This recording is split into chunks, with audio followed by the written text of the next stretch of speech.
तो हमारे कानपुर में जो हमने देखा था उसमें एक था जावेद रिंग वाला।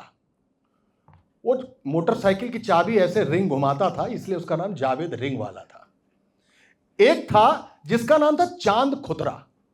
अब जब वो पैदा हुआ था तो उसकी मां ने पहले ही, अम्मी ने नाम सोच के रखा था चांद, लेकिन जब पैदा हुआ तो चेरी ब्लॉसम जैसा कलर था उसका। ऊपर से कुछ दिन बाद चेचक हो गई, तो दोस्तों ने चांद के आगे खुतरा का तखल्लुस बैठाल दिया, तो वो चांद खुतरा हो गए। इसके बाद मिले नसीम पपीते वाला जी, ये कानपुर के कैरेक्टर हैं, चांद खुतरा, जावेद रिंग वाला, नसीम पपीते वाला और लाला हड्डी गोदाम। वो हड्डी गोदाम इलाके का गुंडा था। इन गुंडों के बीच से अपनी पत्रकारिता की यात्रा करते करते जब हम कानपुर आए तो हमको समझ में आया कि यहां गुंडे नहीं होते सुधीर जी, यहां तो माफिया होते हैं। लखनऊ में तो माफिया होते हैं। किसी एक बिल्डिंग में मुख्तार अंसारी, किसी एक विधायक निवास में अतीक अहमद, तो किसी एक में ब्रजेश सिंह, किसी में धनंजय सिंह, किसी में अभय सिंह। और फिर समझ में आई कि कानपुर भले ही 1857 की क्रांति कर चुका हो, नाना राव की अगुवाई में, बेगम हजरत महल ने जिसको आगे फॉलो किया हो, हडसन को मारकर लामार्ट में जिसकी कब्र बना दी गई हो, वो लखनऊ कंट्रोल करता था। हमारे 52 कॉरपोरेशन है। आज भी किसी को नोएडा में अगर अपनी फैक्ट्री लगानी है तो लेबर कंट्रोल जो होगा वो कानपुर से होगा। Finance corporation Kanpur, IIT Kanpur, sugar exchange Kanpur, सब कुछ कानपुर, 52 कॉरपोरेशन, सब कुछ कानपुर। तो फिर हम बैठे क्यों? हम तो गंगा किनारे वाले छोरे थे, गोमती कहां कहां चले आए। तब समझ में आया कि नहीं, मेरे कानपुर की जो टीवी स्क्रीन है उसका रिमोट लखनऊ में है।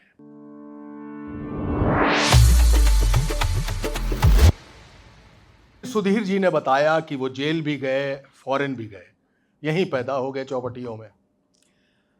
चंद्र प्रकाश जी आए, पीढ़ियों से किताबों के साथ खेल रहे हैं और हम भी उनको पढ़ रहे हैं। भट्ट साहब आए, इतिहास बता के चले गए, सब मालूम है उनको, हम लोगों को कुछ मालूम ही नहीं है। हिमांशु भाई बैठे हैं, अभी आएंगे तो पान की गिलौरी दबा के लखनऊ के बारे में वो कुछ बता देंगे कि आपको लगेगा अच्छा, इससे बेहतर तो कुछ है ही नहीं। अब हम जैसे क्या करें, लखनऊ के हैं ही नहीं, लेकिन चैलेंज ये है कि बोलना लखनऊ पे है। तो साहब हम लखनऊ यूं आए ही नहीं, हम हैं फुल फाइनल 24 कैरेट कनपुरिया।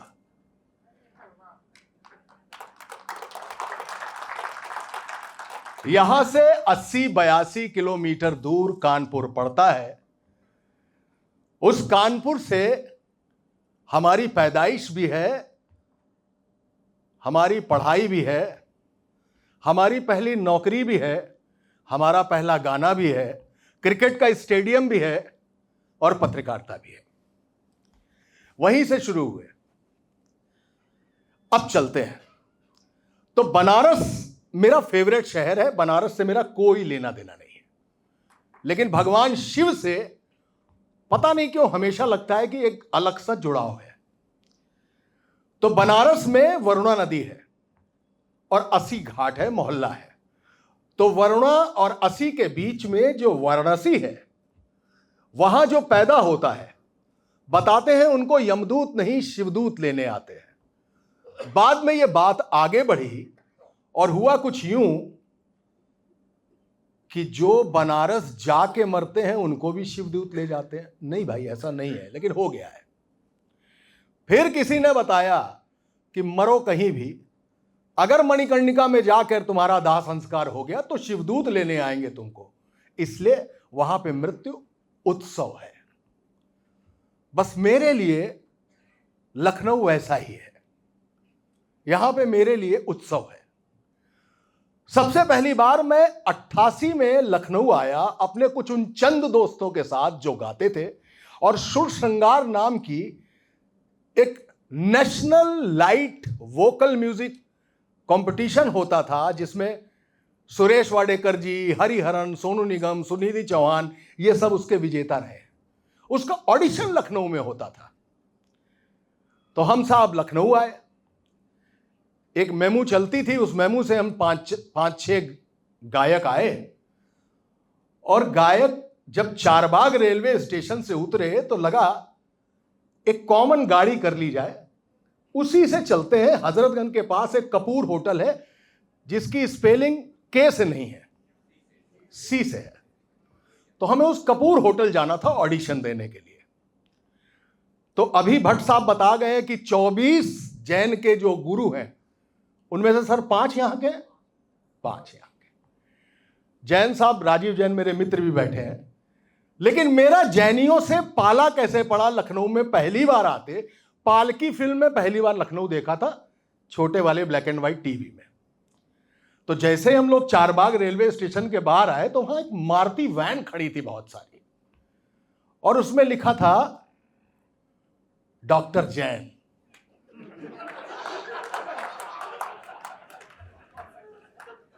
आगे थोड़ा बढ़े हम लोग, उसमें भी लिखा था डॉक्टर जैन असली वाले। तो ठीक है, उम्र ठीक थी, लेकिन डॉक्टर जैन से अभी तक साबका पढ़ने की व्यवस्था नहीं हुई थी। तो हमने वैन वाले से कहा, हमने एक दोस्त था हमारा बनर्जी था, हमने बनर्जी देख यार, लगा जरा तार सब तक इसी को बुक करते हैं। तो ड्राइवर कहता है कहाँ जाओगे? भैया हजरतगंज चलना है, कपूर होटल जिसमें सी से कपूर लिखा है। हाँ लेकिन ये गाड़ी देख रहे हो किसकी है? हाँ देख तो रहे हैं, कोनो मर्दाना कमजोरी है? हमने कहा भैया अभी तक मर्दा नहीं हुए हैं पूरी तरीके से, कमजोरी कहां से होगी? पहले कमजोरी की व्यवस्था तो आने दो। और सच मानिएगा तब कमजोरी का मतलब पता नहीं था। तो गाड़ी बुक की, 80 रुपए में ले जा रहा था वो, 7 लोग थे हम, ठस के बैठे। उसके बाद उसने वैन चलाई है। सर अभी यात्रा शुरू हुई है। अब जैन साहब की वो गाड़ी चलते चलते हर 500 मीटर की दूरी पे लिखा डॉक्टर जैन का क्लिनिक 500 मीटर, 500 मीटर, हर जगह माइलस्टोन जैसा बोर्ड लगे। थोड़ी देर बाद जैन साहब का बर्लिंगटन चौराहा, आज मुझे याद है तब नहीं याद था। अब वो बर्लिंगटन चौराहा आया, चौराहा आते ही उसने गाड़ी तेज कर दी। तो थोड़ा 50 मीटर आगे बढ़े तो बोले, उसमें लिखा था ये असली वाले हैं। तो गाड़ी फिर आगे बढ़ी हम लोग की, उसने तेज बढ़ाई। हमने कहा तेज क्यों बढ़ा दी? अरे बोले मरीजों को लेने गए थे, सवारी ढो रहे हैं, डॉक्टर साहब का क्या है। तो वो हमको हजरतगंज छोड़कर आया। इस तरीके से जैनियों से पहला मेरा साबका हुआ और लखनऊ से मेरी पहली मुलाकात। अब बात आती है कि हम लखनऊ फिर आए कब। तो साहब उसके बाद एक साइकिल रेस हुई जो कानपुर से लखनऊ तक की थी। अनूप जलोटा उसमें भजन गाने आए थे, मुझे यह याद था। मोती झील से शुरू हुई, केडी सिंह बाबू पर खत्म होनी थी। मोती झील पे जब पैडल पर पैर रख के खड़े थे तो लगा था सबसे पहले आएंगे। दबाई साइकिल, दबाते दबाते दबाते दबाते आखिरी में हम 3 दोस्त चले जा रहे थे, बाकी न जाने कब लखनऊ पहुंच चुके थे। खैर लखनऊ तक आए शाम को, सुबह के निकले थे 7 बजे के, शाम को साइकिल चलाते चलाते आए। केडी सिंह बाबू में बॉम्बीटा का हुंडे में दूध मिला था। यहाँ जो लोग कुल्हड़ कहते हैं उसको हुंडा कहते हैं कानपुर। हुंडे में दूध मिला और 10 रुपए भी मिले थे। ये दूसरा साबका। फिर 2003 में जब हम मीडिया में आ चुके थे तो IBN 7 न्यूज़ 18 अगर आप जानते हो, नेटवर्क 18 अगर आप जानते हो, मैं उसका यूपी एडिटर होकर लखनऊ आया और मेहर भार्गव या मंजूनाथ की हत्या हुई थी तब। हम पहली बार लखनऊ तभी आए जी। मंजूनाथ की लखीमपुर में हुई थी, वहां भी गए थे, लेकिन मेहर भार्गव जी का भी मर्डर हुआ था, उसमें भी हमने बड़ी खोजबीन की थी। अब आते हैं मुख्य बात पे। तो यहां आए तो हमारे कानपुर में जो हमने देखा था उसमें एक था जावेद रिंग वाला। वो मोटरसाइकिल की चाबी ऐसे रिंग घुमाता था, इसलिए उसका नाम जावेद रिंग वाला था। एक था जिसका नाम था चांद खुतरा। अब जब वो पैदा हुआ था तो उसकी मां ने पहले ही, अम्मी ने नाम सोच के रखा था चांद, लेकिन जब पैदा हुआ तो चेरी ब्लॉसम जैसा कलर था उसका। ऊपर से कुछ दिन बाद चेचक हो गई तो दोस्तों ने चांद के आगे खुदरा का तखल्लुस बैठाल दिया, तो वो चांद खुदरा हो गए। इसके बाद मिले नसीम पपीते वाला जी, ये कानपुर के कैरेक्टर हैं, चांद खुदरा, जावेद रिंग वाला, नसीम पपीते वाला और लाला हड्डी गोदाम। वो हड्डी गोदाम इलाके का गुंडा था। इन गुंडों के बीच से अपनी पत्रकारिता की यात्रा करते करते जब हम कानपुर आए तो हमको समझ में आया कि यहां गुंडे नहीं होते सुधीर जी, यहां तो माफिया होते हैं। लखनऊ में तो माफिया होते हैं। किसी एक बिल्डिंग में मुख्तार अंसारी, किसी एक विधायक निवास में अतीक अहमद, तो किसी एक में ब्रजेश सिंह, किसी में धनंजय सिंह, किसी में अभय सिंह। और फिर समझ में आई कि कानपुर भले ही 1857 की क्रांति कर चुका हो, नाना राव की अगुवाई में, बेगम हजरत महल ने जिसको आगे फॉलो किया हो, हडसन को मारकर लामार्ट में जिसकी कब्र बना दी गई हो, वो लखनऊ कंट्रोल करता था। हमारे 52 कॉरपोरेशन है। आज भी किसी को नोएडा में अगर अपनी फैक्ट्री लगानी है तो लेबर कंट्रोल जो होगा वो कानपुर से होगा। Finance corporation Kanpur, IIT Kanpur, sugar exchange Kanpur, सब कुछ कानपुर, 52 कॉरपोरेशन, सब कुछ कानपुर। तो फिर हम बैठे क्यों? हम तो गंगा किनारे वाले छोरे थे, गोमती कहां चले आए? तब समझ में आया कि नहीं, मेरे कानपुर की जो टीवी स्क्रीन है उसका रिमोट लखनऊ में है, सरकार यहां पे है। हम जब आए थे तो मुलायम सिंह मुख्यमंत्री हुआ करते थे, आज तो योगी आदित्यनाथ है। हां, बिल्कुल सही है। अभी भट्ट साहब ने कहा था कि यहां हिंदू मुस्लिम दंगे नहीं होते, लेकिन शिया सुन्नी की तकरीरें तो हमने सुनी है। मैंने लखनऊ देखा किसी कलवे जव्वाद के नजरों से, किसी खालिद रशीद फिरंगी महली की नजरों से, तो किसी सुधीर मिश्र की नजरों से, तो किसी रवि भट्ट की नजरों से। मैंने अपने दोस्तों से जाना, कितना मिनट,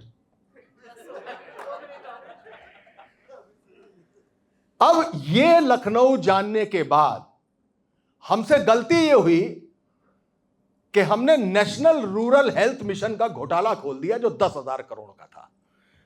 इस लखनऊ में दिन दहाड़े मॉर्निंग वॉक पर जाते हुए डॉक्टर बीपी गुप्ता की हत्या की गई।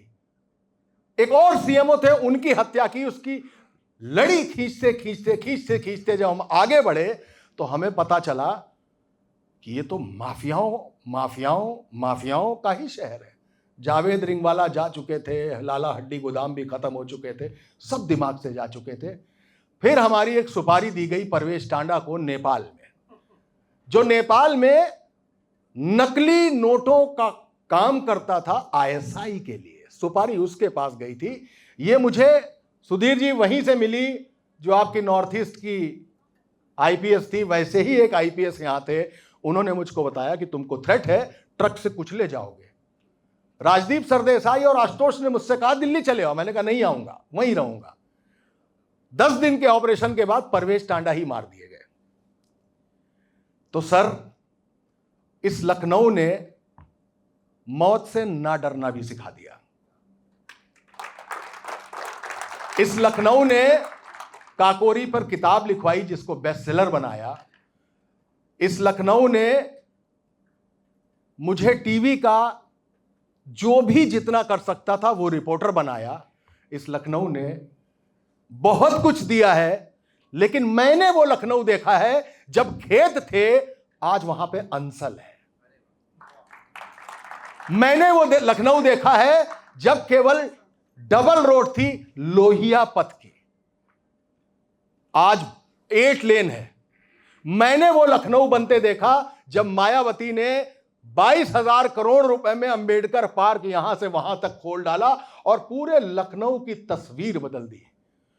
मुझे दुख है इस बात का कि लखनऊ की नफासत की बात होती है, कबाब की बात होती है, हर बात होती है, लेकिन अवधि की बात नहीं होती है। लखनऊ की जो अवधि है उसकी बात नहीं होती। मैंने लखनऊ का पिन कोड बदलते देखा है, और जो नए पिन कोड पर रहते हैं उनसे मेरी एक गुजारिश भी है इस मंच के माध्यम से कि उस पुराने लखनऊ को पुराना कहना बंद कर दीजिए। असल लखनऊ तो वही है, असल लखनऊ वही है। तो इस लखनऊ ने ये सब भी दिया और सच में जैन साहब से भी परिचय कराया। Thank you.